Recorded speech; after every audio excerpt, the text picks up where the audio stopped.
Hey, what's up everyone? Welcome to 90 Day Fiancé latest news. Lying still in a sterile hospital room is David Toborowsky. The gloomy lighting and constant monitor beeps heighten the gloomy mood. He breathes shallowly and has a pallid face. He is connected to machinery that are constantly laboring to keep him alive by wires and tubes. His wife, Annie Sowin, sits next to him. Her eyes are red from tears, but she still has a fierce will. Annie's whole attention is on David, even though her pregnancy should be a time of celebration. She firmly holds his hand, as though her hold were enough to keep him rooted in reality. Annie looks at his face, looking for signs of progress. The sound of footsteps breaks the stillness in the room. With clipboard in hand, Dr. Marshall, a composed and sympathetic doctor, walks in. Annie gets up to greet him right away, her voice steady yet shaking. With a deeper-than-normal accent, she begs the doctor, "Doctor, what is going on with my husband?" Although Dr. Marshall appears calm, the creases around his eyes convey how serious the issue is. Although David's status is critical, he is now stable.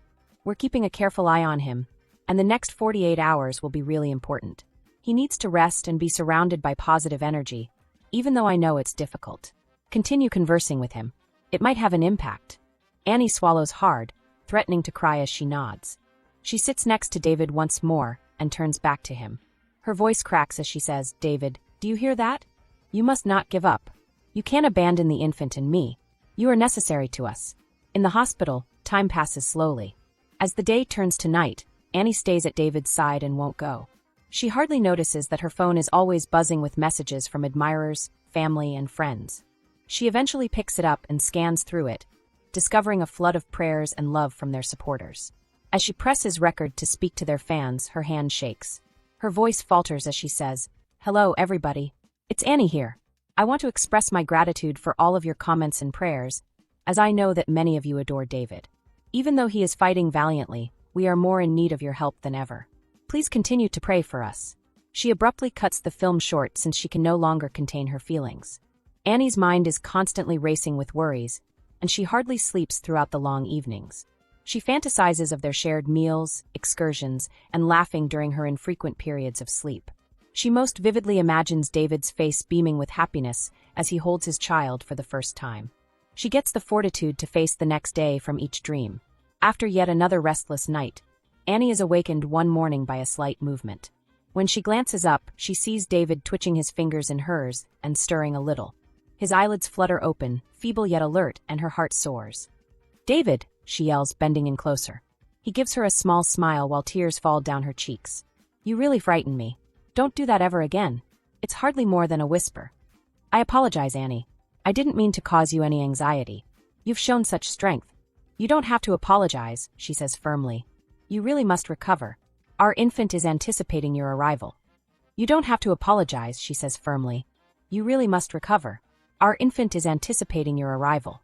In the days that follow, things gradually become better. Fans from all around the world start sending cards and flowers in large quantities.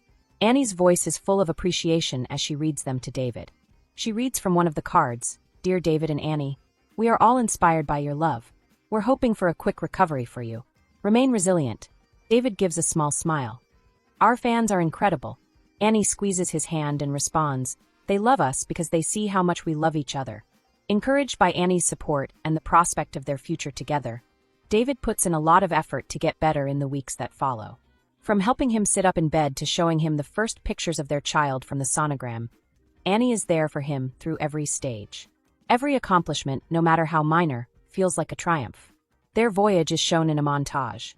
Annie holds David's hand as he takes his first steps after his sickness while assisting him with physical therapy. More fan letters are being pinned to the wall by a nurse. David looks at the ultrasound picture with tears in his eyes as Annie holds it out to him.